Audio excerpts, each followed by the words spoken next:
उसके बाद किसी ने कहा था ये पंक्चर बनाने वालों की कौम है। उसने एपीजे अब्दुल कलाम को नहीं देखा था, उसने सर सैयद अहमद खान को नहीं देखा था, उसने देश को पहला रॉकेट बनाने वाला टीपू सुल्तान को नहीं देखा था, पहली मिसाइल देने वाले एपीजे अब्दुल कलाम को नहीं देखा था,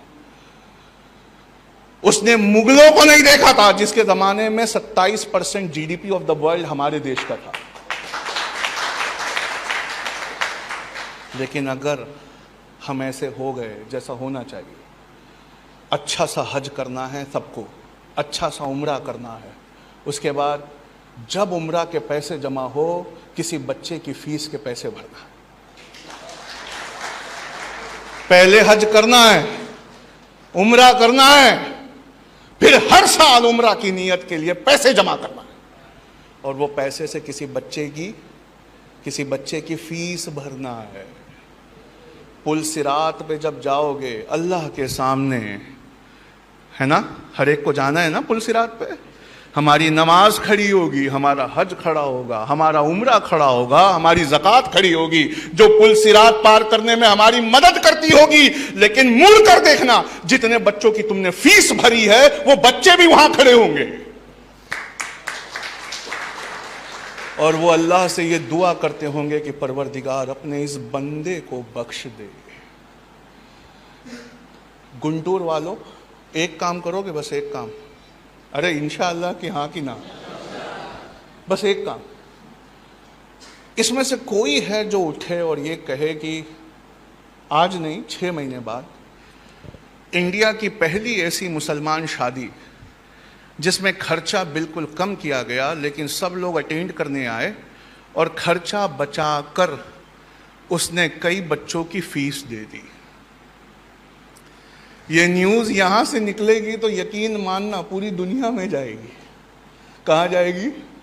पूरी दुनिया में। और ब्राइट होराइजन वालों को कह रहा हूँ, वो ये काम करेंगे। अगले महीने फिर एक प्रोग्राम होगा, मैं नहीं आऊँगा, ये गुंटूर शहर के कलेक्टर आएंगे और आप सब कलेक्टर साहब के सामने टोपी पहन कर बैठना और कलेक्टर साहब को हम टॉपिक देंगे, सर आपके जैसा कैसे बनते हैं, हमारे बच्चों को बताइए।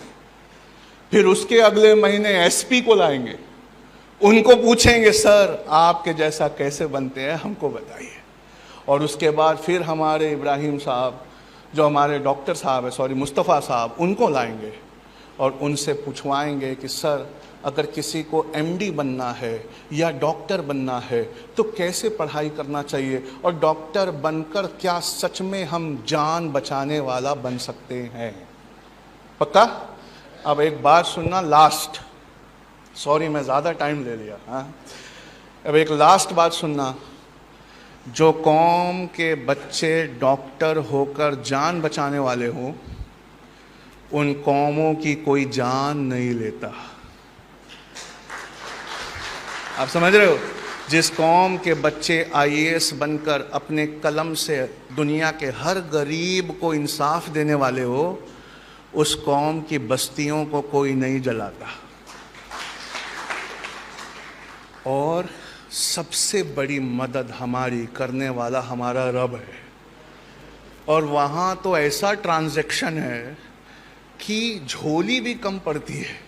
वो कहता है मेरी राह में एक देना या एक कदम चलना, मैं 10 कदम चलूँगा। और वो हमारा कदम नहीं है, वो हमारे रब का कदम है, जिसने एक रात को, लैलतुल कद्र की एक रात को 1000 महीनों से अच्छा कह दिया। जब तुम एक दोगे तो वो 1000 महीनों से ज़्यादा तुमको बरकत देगा। इस वादे के साथ मैं अपनी बात ख़त्म करता हूँ। बहुत शुक्रिया। अस्सलाम वालेकुम।